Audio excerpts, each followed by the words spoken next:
The corn on the cob. I don't know. What did they ask? Where's popcorn? That's pretty good. That's a good one.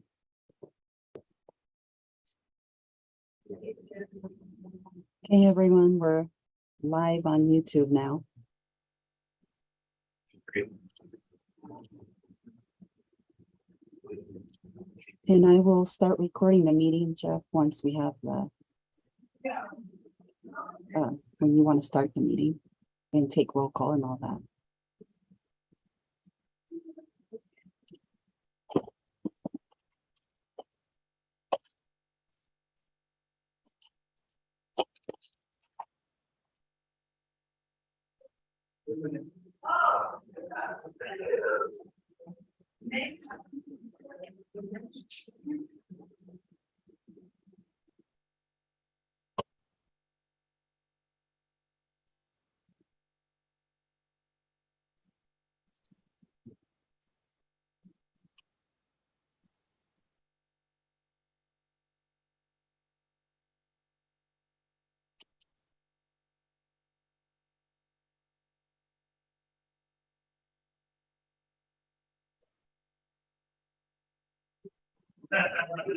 Behave yourself.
Can you ask those that are signed in and with a phone number or iPad to let you know who they are? Can whoever just spoke get closer to the microphone? Is that possible? It's kind of echoey. You know how when you have a microphone away from the voice source? It's a conference room. I can't get any closer. Okay, thank you. That was just a kind suggestion.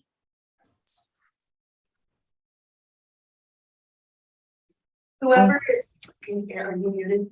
I mean, whoever's calling in from the 813-653 number, can you let us know who you are? Sorry, this is Shelley Reed.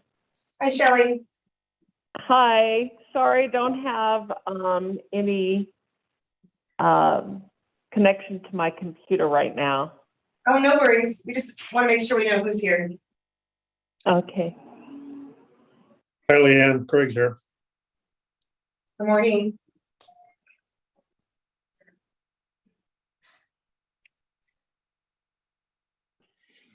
So Leanne, are you ready to maybe kick this off? This is Yenny's meeting. Oh, Yenny, are you ready to kick it off? Just here to help her. Good morning, everyone. Let me know when you want to start. We're already live streaming on YouTube. Great. Jeff, you good? Sounds good. Okay, let's start recording, Yenny. Okay.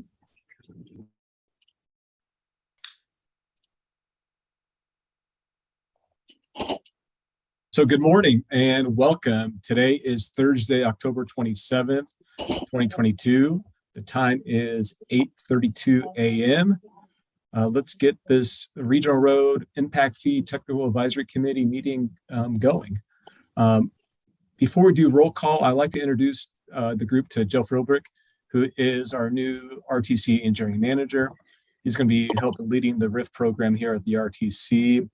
And I will turn the role in having him lead this meeting to Jeff. So Jeff, welcome, and thank you for your efforts today.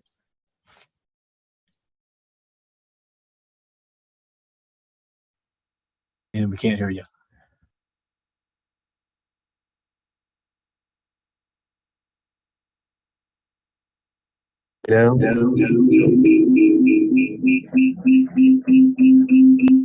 That usually means two microphone sources.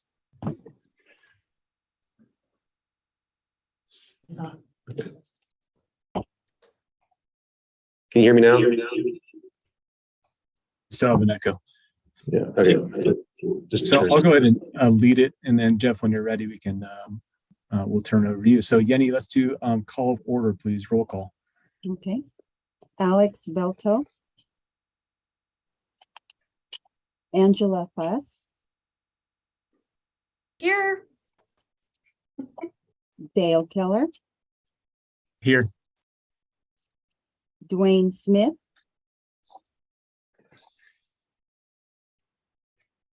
Jeff Wilbrith. Here. Jim Rundle. Here. John Krompottic. Here. John Erickson. Present.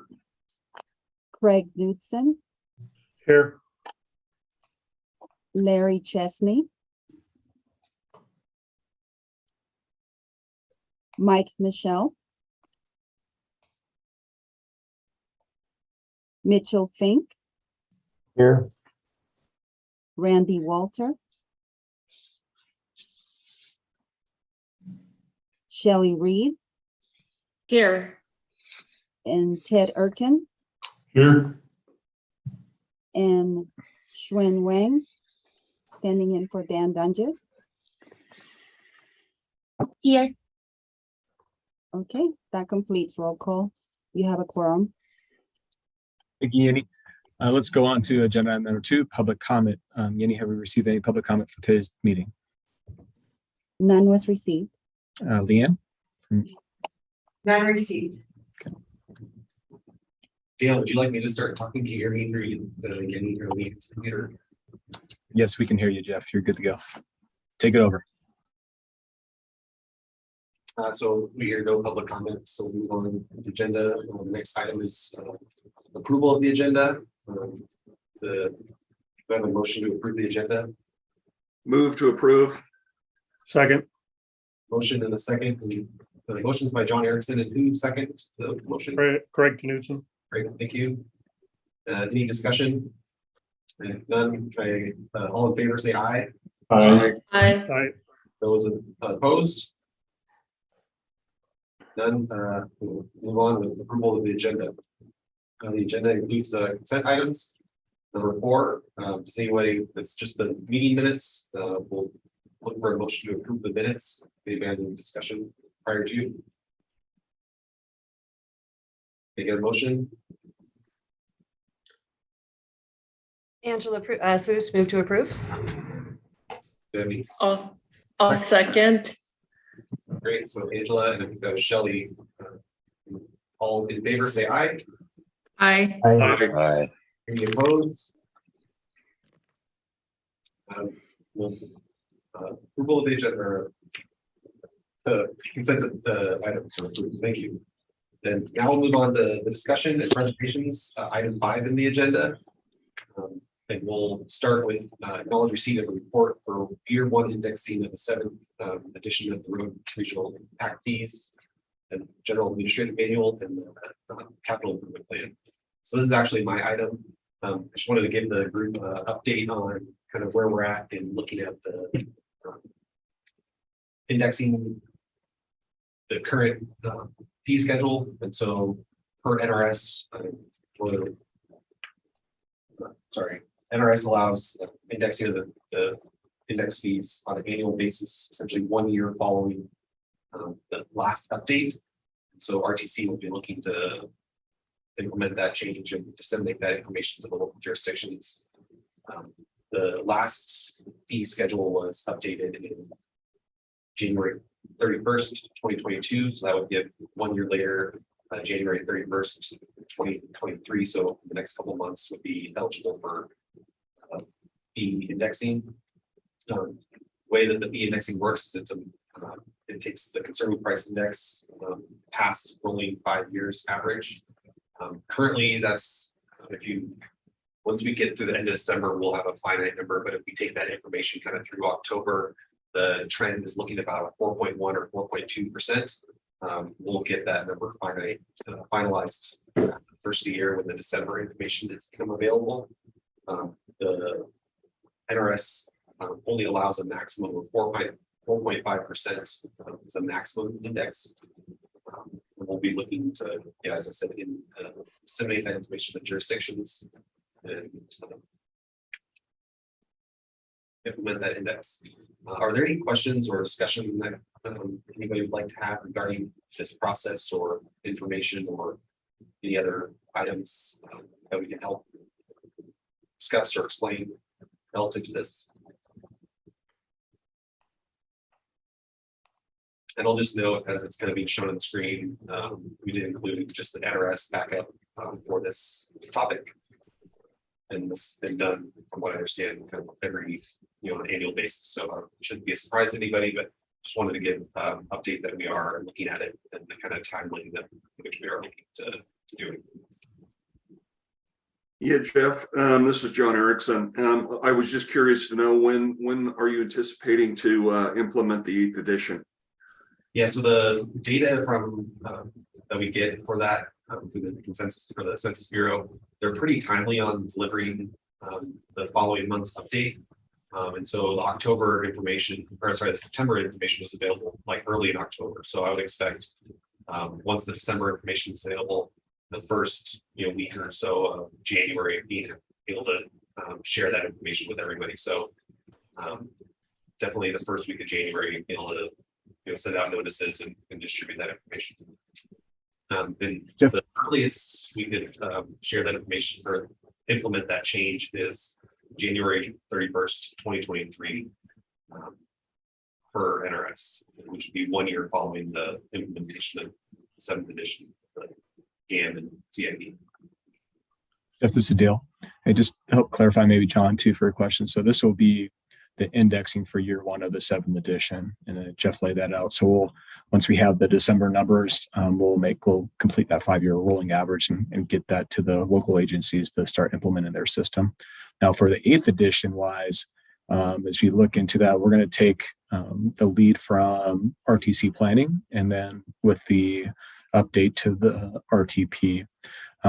We have a presentation today on item 5.3 regarding the amendment to the 2050 RTP, and I think if I'm not the correct agenda item, but regarding any updates, but we'll discuss that in detail when that agenda item comes up. But we can maybe ask Graham and Dollarhide to discuss the next RTP. But right now we'll key off RTC planning.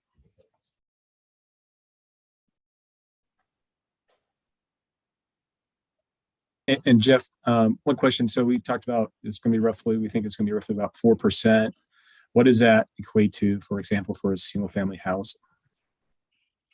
Yeah, so for a single family house, a little bit better. The change goes essentially from it's about $5,200 in the North Service area for a single family home to about $5,400, $5,450 with that increase. So about $200 to plus or minus $50. Thank you.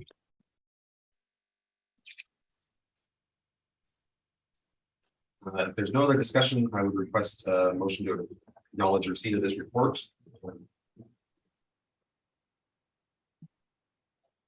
Angela Foos, I'll make a motion to acknowledge the report. Angela, do I have a second? Second, Krampotic. Great, thanks. And then all in favor, say aye. Aye. Aye. Those opposed? Aye. Motion carries. Thank you.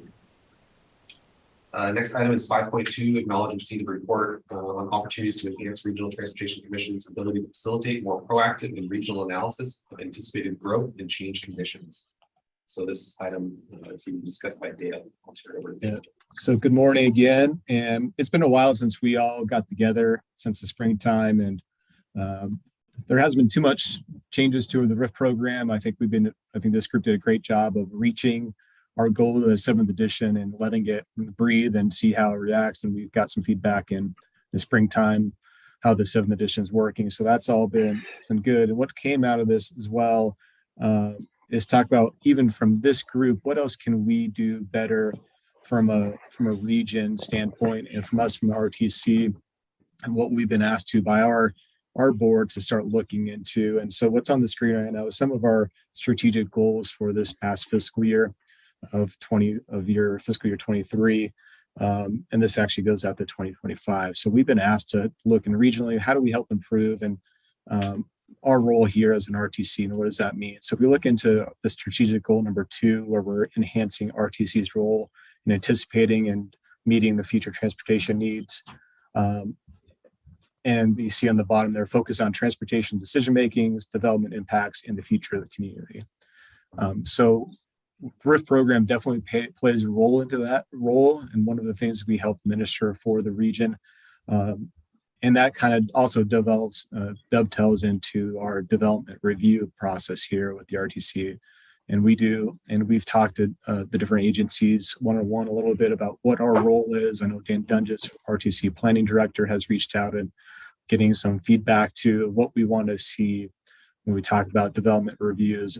And particularly my role and our role here from the engineering department is understanding what we need to do. And I think what we came to the conclusion is regarding the traffic studies that are submitted with developments.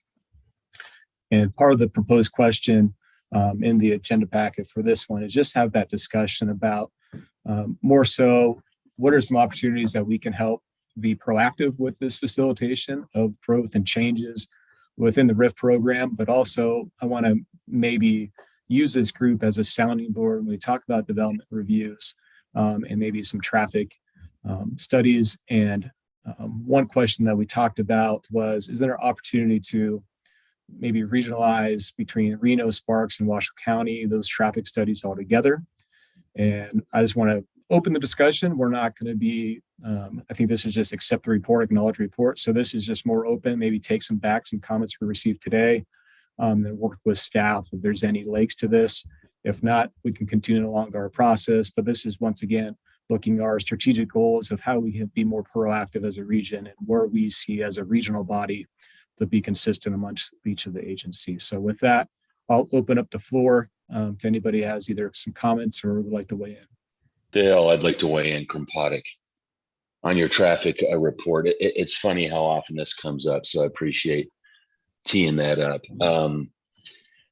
I really like the idea of, you got a head scratcher oftentimes when you got a threshold in Reno that's different than a threshold in Washoe County versus that in Sparks.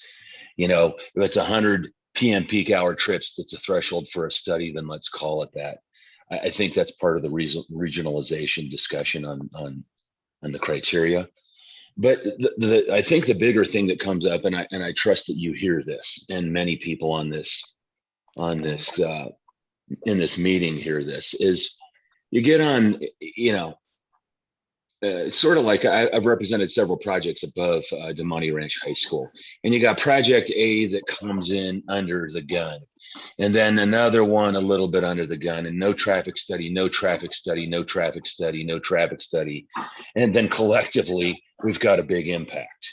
And so, it's pretty short-sighted to play this game of, and I know I'm not making friends here, but we need to have some honest discussion about this kind of stuff and not just hide behind it at the podium or with our applications when we say, collectively, there's hundreds of units being added to this network and none of them trip to study. So that's kind of That's kind of my thought of how do we deal with that?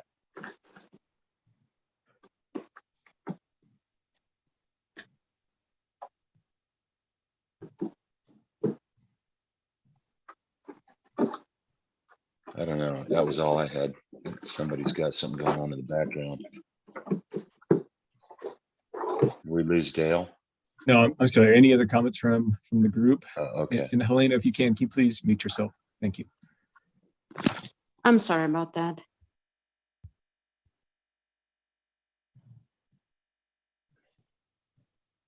So radio silence here. And maybe this is best discussed further with each of the entities one-on-one, if this is something we want to talk through there more, or we want to just kind of say, yep, this is where we stand. Go ahead, Angela. Yeah, I was gonna say, I like the idea of, I know I'd like to take it back to our broader team here at the city and see what other suggestions they come up with. So I'd be in support if you guys wanted to schedule some one-on-ones with the different entities, and then maybe collectively you bring back our feedback to the group.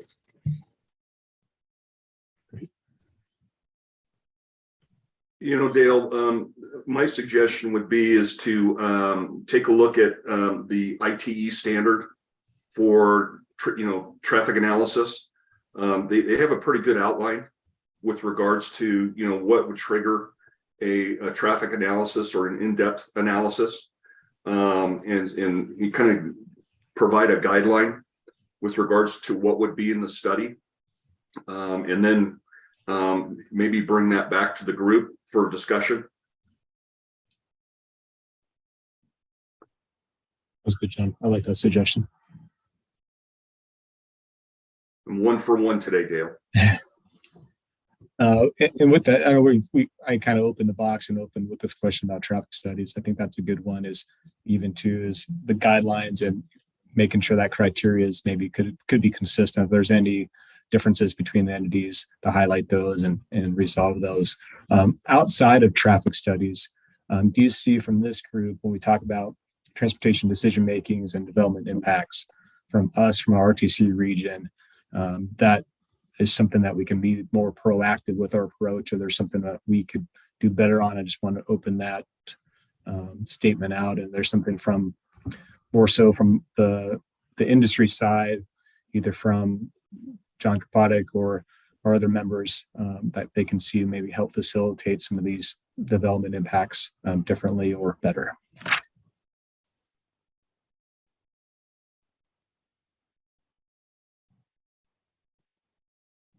Dale, again, John Erickson, I'd be interested to hear what Jeremy has to say about, kind of the regional traffic analysis, and to kind of get his take on what he thinks would need to be done regionally.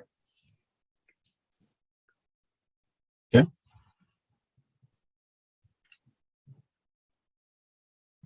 Good morning. How you guys doing today? Good morning, Jeremy. Yeah, I mean, I kind of came in a little late. I apologize for that, but I caught the end of what you were saying, Dale. And I feel like, correct me if I'm wrong, but what I heard is that you're kind of looking for feedback in a way to align across jurisdictions, across the entire region, how we go about analyzing the potential traffic impacts of these proposed developments. Am I getting that right? Yep. Okay, good. Yeah, I think, well, number one, we have been for several years at Team RPA providing the consensus forecast, which every 2 years we go through and we take 4 independent sources of future population growth estimates, right? Average them together to get hopefully an unbiased look at future potential growth for the region. We just completed that. It was adopted in, I believe it was the August RPC meeting. It's available on our website. We went through a process for water planning that we do every 2 years. That is kind of interesting. We make sure that the forecasted population, we have enough identified sustainable water resources to serve that population.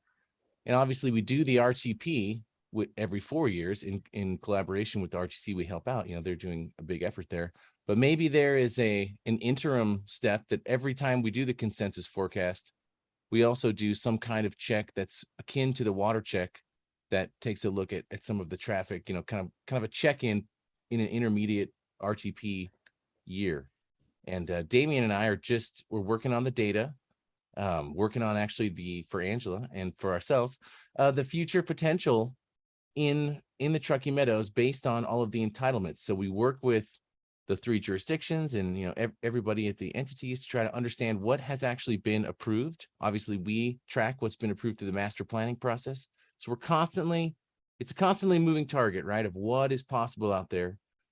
And we're basically trying to make that more transparent. So, I mean, my hope was that already we would have on our website that data available for download. We're not quite there yet, but we want to provide that resource in a more transparent way. And maybe, as I mentioned, check in more frequently than every 4 years in terms of creating sort of a future prediction that can be turned into a TAZ layer that can feed into the RTC model. So you could run more periodically updates to the Transcad model. Kind of where our direction's been heading, you know, trying to make it a little bit more easier, right? To just say, okay, here's the new set of assumptions here. Oh, this just got approved. It's not an RTP year, but we want to find out what that impact will be in terms of traffic impacts right now based on the model. I mean, the model is what it is. It's pretty awesome, but it is a regional model. It doesn't get down to intersection level and that kind of thing. But that's kind of a way that we're approaching it right now, but I'm sure would love to hear feedback and ways that you guys think that we could assist in, you know, help this conversation. So Jeremy, so you're doing that every 2 years? We're doing the consensus forecast every 2 years. And what I'd like to be able to do is at a minimum, be able to launch a future forecast spatially, right? We're doing the temporal forecast every 2 years. That's kind of the easy part. And the hard part is really, where does it go on the ground? And we have, you know, some methods to accomplish that, but that's what I'd like to get to a 2-year cycle as well. Yeah.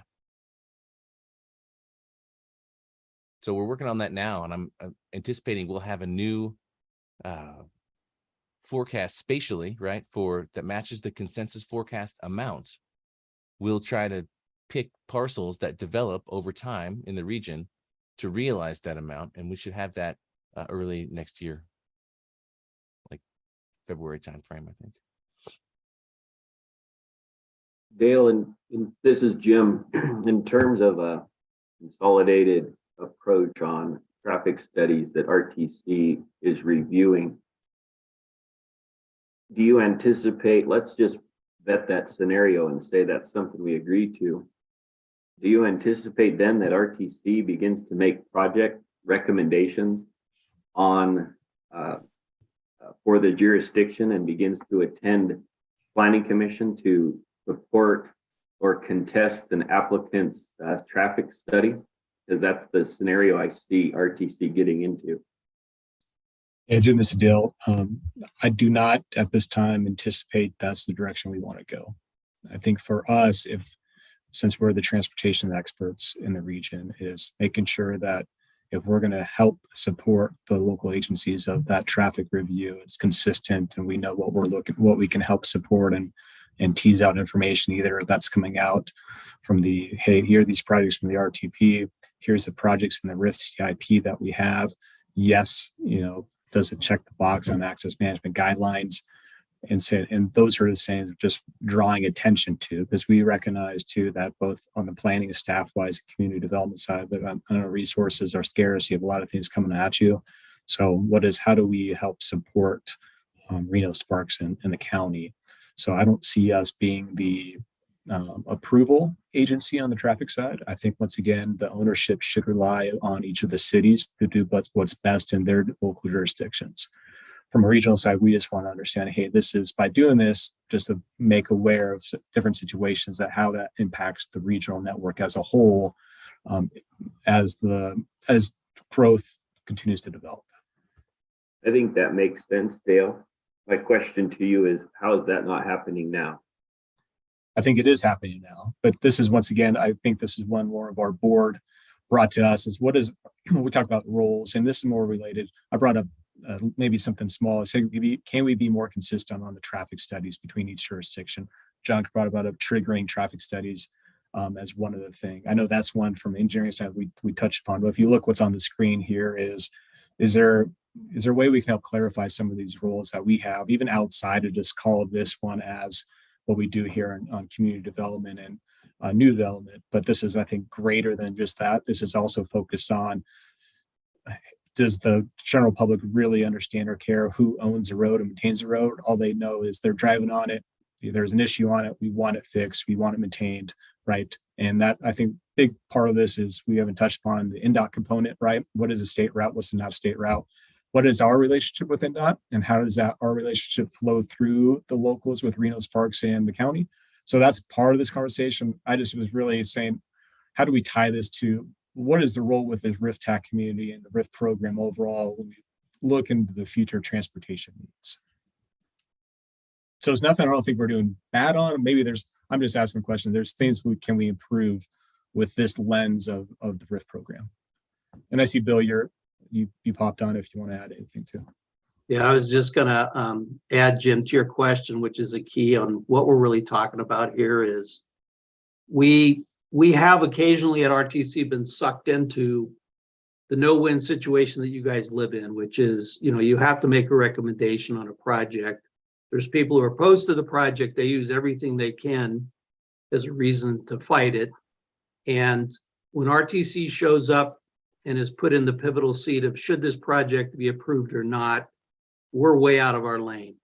Sure. Right? That's not why we're here. But one of the things that is going on that we'll share with all of you is historically, when this was all put together in a simplistic way, when the impact fees were started in '96, maybe naively, the idea was we really wouldn't have to have this conversation project by project because everybody's paying for their share.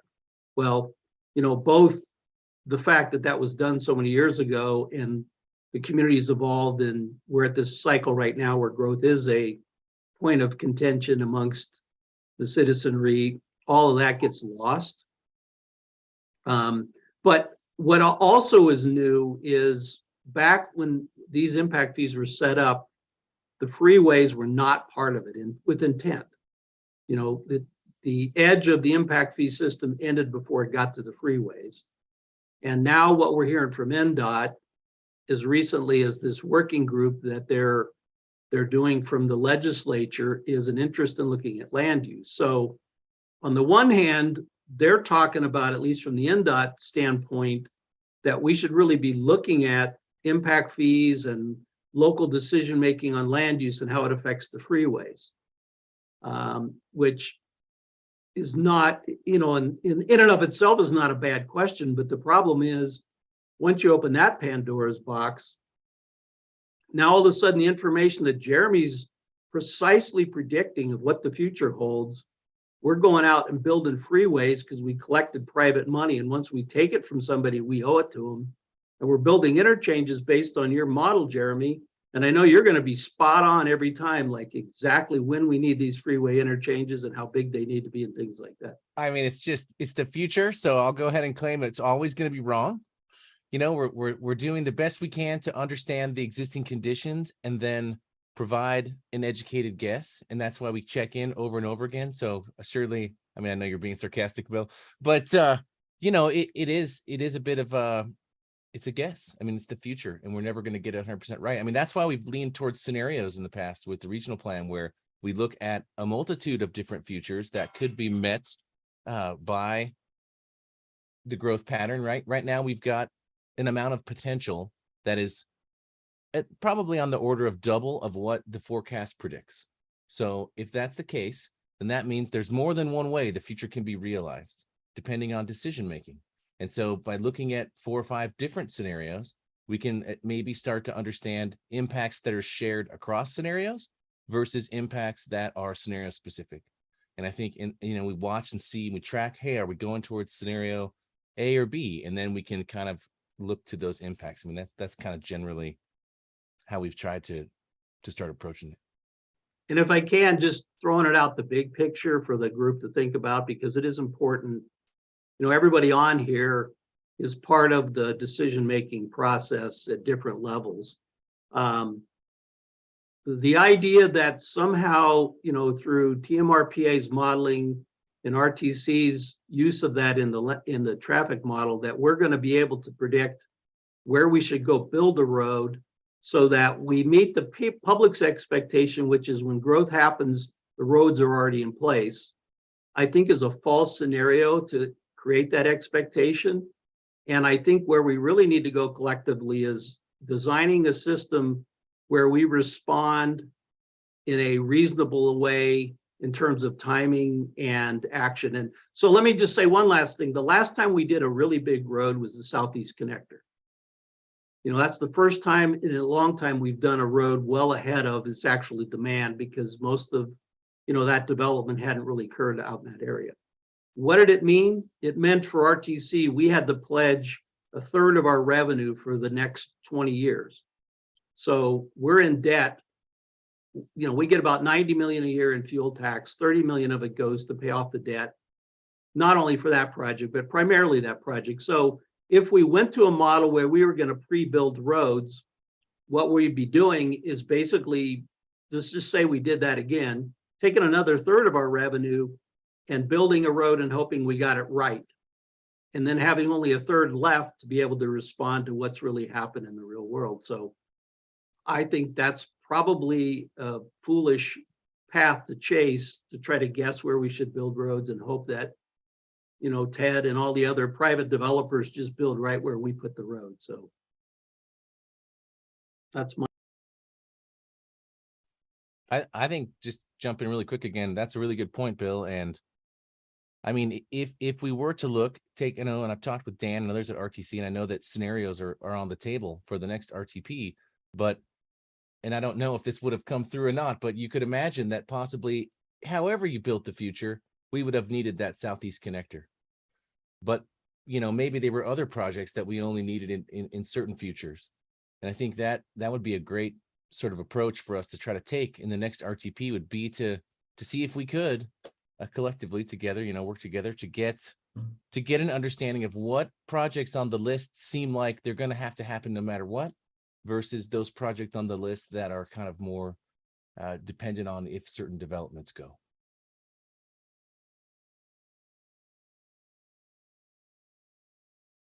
It was a good discussion. RRIF is only 10 years, just so we all remind ourselves. Jim Rundle, did you have anything else you want to add on that help answer where we're talking from? I think that Bill's points are similar to what I was getting at, is you don't want RTC in a situation where they're making recommendations on projects at the local jurisdictions because they exceed a certain component on a threshold that we all agree to. And that's the concern I have for RTC is we all agree to certain thresholds and they're all the same, but then RTC is providing a letter based on that threshold and going to be called upon at a city council meeting to make recommendations of thumbs up or thumbs down, because they become, as you said, Dale, the transportation experts for the community. I think it's a pretty sticky situation for RTC. I would contest that as John Krompottek was bringing up, that 3-4 individual projects come up and none of them meet the threshold, but they're all paying the regional road impact fee proportional to the number of units that they are supposed to pay. So to an extent, they all pay their fair share. And that's what this RRIF is really effective at, is identifying the impacts of how many units are going to go in a certain area and ensuring that proportional share gets paid regardless of whether they triggered a traffic study or not. And so I think it's good discussion, and those are points we can consider. I just don't want to see the RTC getting in a tough spot coming up and advocating for a recommendation on a project at a local jurisdiction. So last thing to add, and I'm maybe the historian here, class historian. When the impact fees were first put in, the development community's demand was that there wouldn't be traffic studies anymore because they weren't needed. So, and I know that's many, many years ago, and an evolution of the process has moved forward. But I think what you're saying is the real question, and what Dale's bringing up is, if we're going to do traffic studies, what is their purpose? Yeah, that's, collecting a fee. what are we getting out of them? We all agree to them that, what are we gonna get out of them for RTC? Then you would make the case that the regional road impact fee system shouldn't be in place, and that you would identify what the impacts are with each traffic study.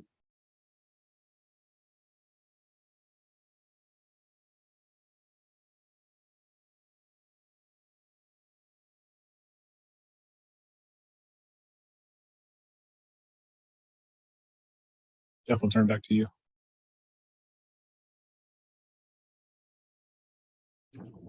All right, well, great discussion. Thanks, everybody, for participating.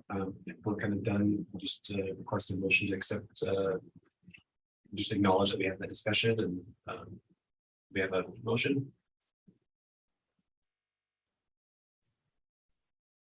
This is Angela Foos, City of Reno. I'll make a motion. Great, thank you, Angela. Do I have a second? Mitchell Pink, Washoe County, second. Thank you, Mitch. A motion in a second.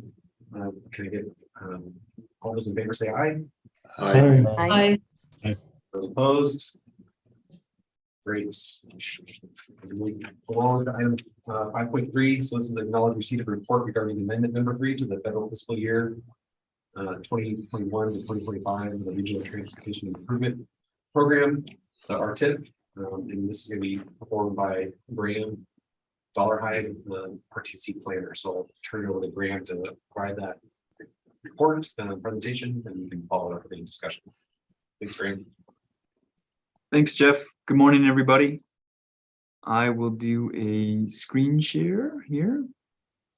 All right. So I'm going to give a quick overview of what's going on with our third amendment to the federal fiscal year 2021 to 2025 Regional Transportation Improvement Program that was recently adopted. I want to, before I get into the details of This is Jeff. You're not sharing your screen. I don't know if you're thinking you are or not, but did you have a presentation to share? yeah, sorry, is that not coming through?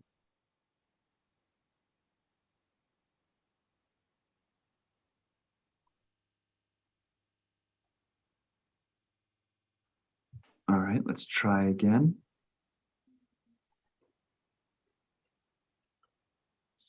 That looks great. Thanks. How about that? Okay. All right. So before I jump into the details about the projects that were actually incorporated as part of this amendment, I'll just give a brief overview for folks that may not be familiar with the RTIP or the process involved with any updates that we make. So just very quickly, the RTIP, it's a 5-year program of projects. It's federally required. This short range document contains a program of scheduled and fiscally constrained transportation improvement projects based on the long range plan or regional transportation plan, RTP, that we've been discussing. That's another federally required document that the RTC produces. And then the RTIP is designed to achieve the area's goals and objectives established in the RTP by advancing projects from the first 5 years of the long-range plan.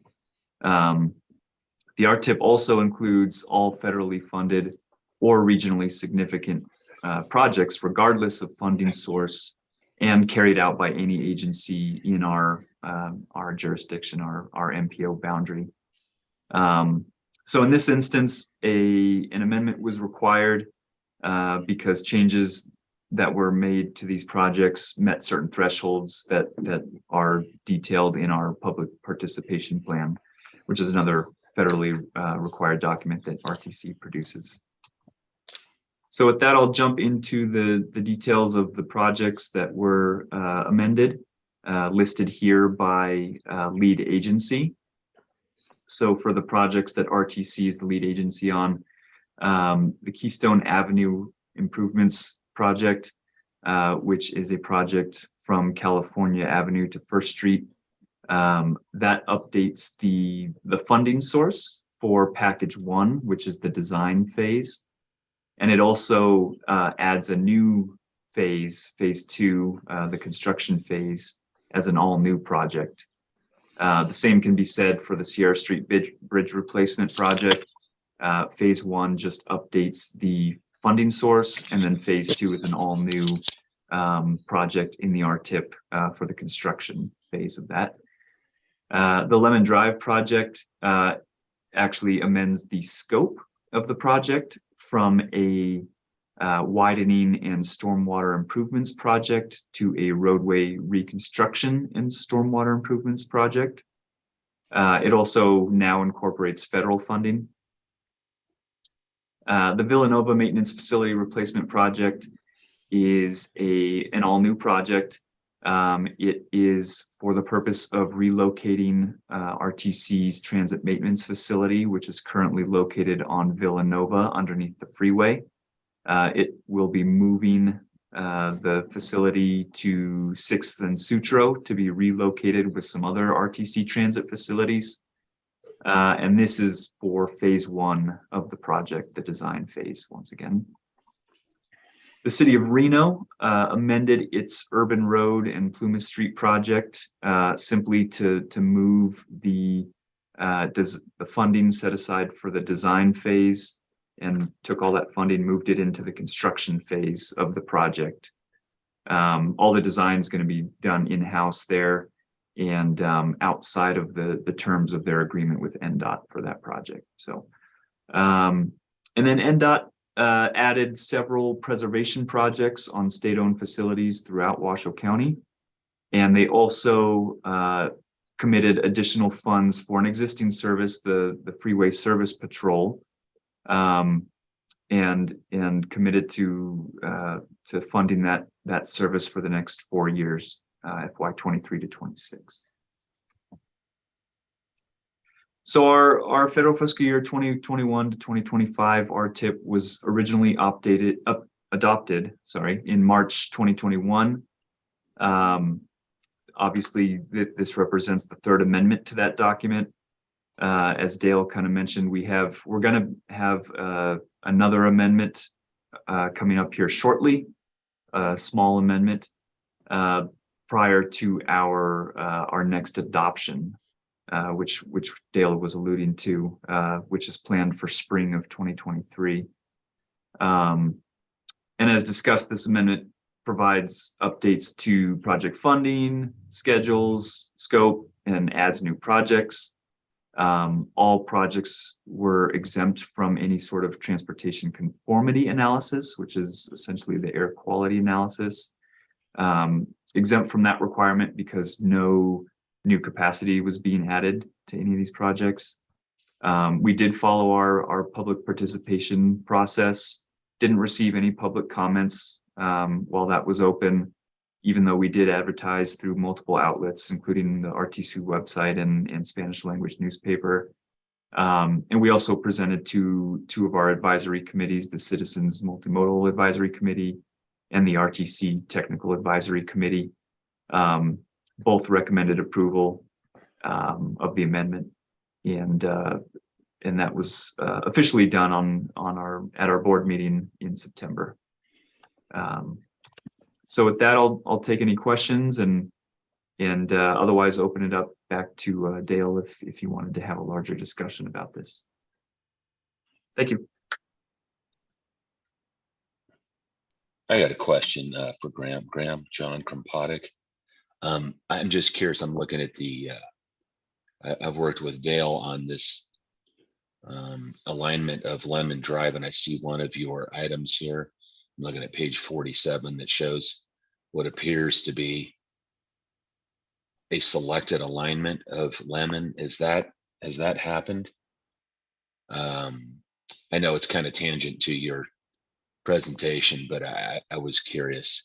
You remember when we had those three alternatives about where Lemon was going to pick up and move through the Swan Lake area? It looks like it's staying on the existing alignment. Graham, this is Dale. I can help answer John's question there. So Sure. What's shown there on page 47 of the packet, it's just the existing alignment. I think that's what typically we'd follow. Got it. From SIP side of things, but we do have the agency recommendation of that on berm alignment in that Swan Lake area on Lemon Drive. But we have not had really too much further conversations. I know we're trying to meet here between City of Reno and the county here, probably here in early November to talk about further next steps. We are going out, just an update. So with the project of Lemon, we are going out with an RFP here, beginning, actually, we're going to get it approved by our board in December. And you'll see that released in early 2023 to start the final design. So we're progressing that forward for final design. Thank you.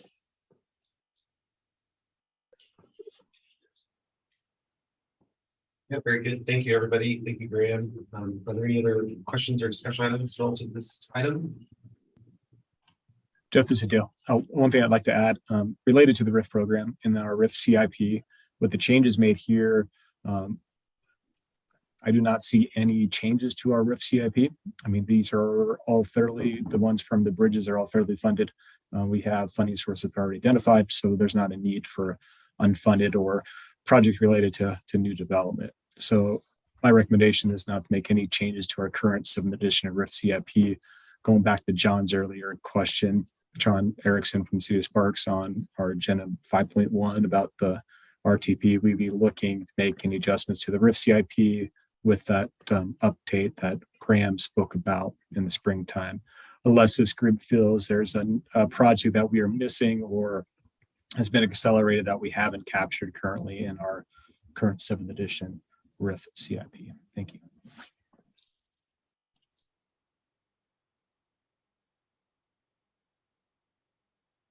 Ready for a motion? Yeah, I'm ready for a motion to acknowledge receipt of the report. I'll motion for acknowledgement of receipt of the report as presented by Graham Dollarhide for item 5.3. John Krompottek. Thank you very much, John. Do I have a second? Greg Knutson, second. Thank you, Greg. Jeff, before we go to a motion for approval or a vote, just further discussion, just to help clarify too on the Lemon Drive project, and John Krompottek, why we see this this change here. Maybe I wasn't clear. We are federalizing this Lemon Drive project with that on berm alignment, so we have to go through the NEPA project, receive some congressional discretionary funding or earmark money from Emidy's office that's working its way through the federal side. So we have some more funding to move forward on, but the discussion around future development still needs to occur, probably with your client as well as with the City of Reno and Washoe County. But that's why you see the change here on the Lemon side. So I just Got it. Appreciate the feedback. Thank you. That's good. Good little bit of narrative. Thank you. Thanks. Yeah, thank you. So I do have a motion and a second. A motion by John and a second by it was Craig. All in favor, say aye. Aye. Aye. All those opposed. Motion carries, so we'll acknowledge the report. Next item on the agenda is number 6, member announcements and updates. This is an opportunity for members to request any information or topics for future agendas. Do any of the members have anything to announce or request?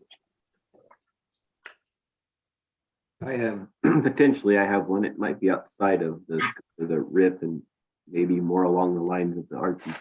But as Bill was talking about with the debt service that RTC has to pay for for example, the Southeast Connector, and the continued growth of the electric car industry and seeing more on our local roads, and we will continue to, as the big 3 corporations that construct cars in the United States are saying they're not going to build any internal combustion engine by whatever year it is, 2032 or something along those lines. What is the region planning to do to accommodate for those vehicles that aren't paying a proportional share of the vehicle miles traveled on our local road network? Yeah, that's a great item. We can bring it back, or if you'd like, I know Bill has been pretty up to speed on that item. We can do that with a separate meeting, but Great, thank you. Very good. Yeah, and we'll look to agendize that in the future, Jim. We did receive a presentation at our RTC board here last Friday, October. So if you go to the YouTube, just to RTC Washoe, there's a great presentation that talked about that from the state level and what our involvement from the local side and what Bill's involvement has been. And so that's a great thing to look into before we agendize this for this group, because I think there is interest from this group as well. That's a good suggestion, Dale. Potentially, maybe the link could even be mailed out to the RRIF TAC. Yeah, absolutely. I'll find actually the exact meeting window when it starts, and I'll send that out to everybody. Oh, Jim, you're 1 for 1 too today. All right, just call me Butter because I'm on a roll.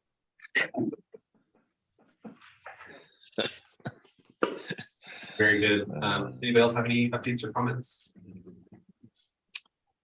If not, we'll move on to item 7, public comments. Leanne or Yenny, do we have any public comment? No public comment was received. There's no public comment. And the next item is item 8, adjournment. I don't know if we do a formal motion for adjournment. So I'll request a motion. Move to adjourn. Second, John Erickson. Great. All those in favor? Aye.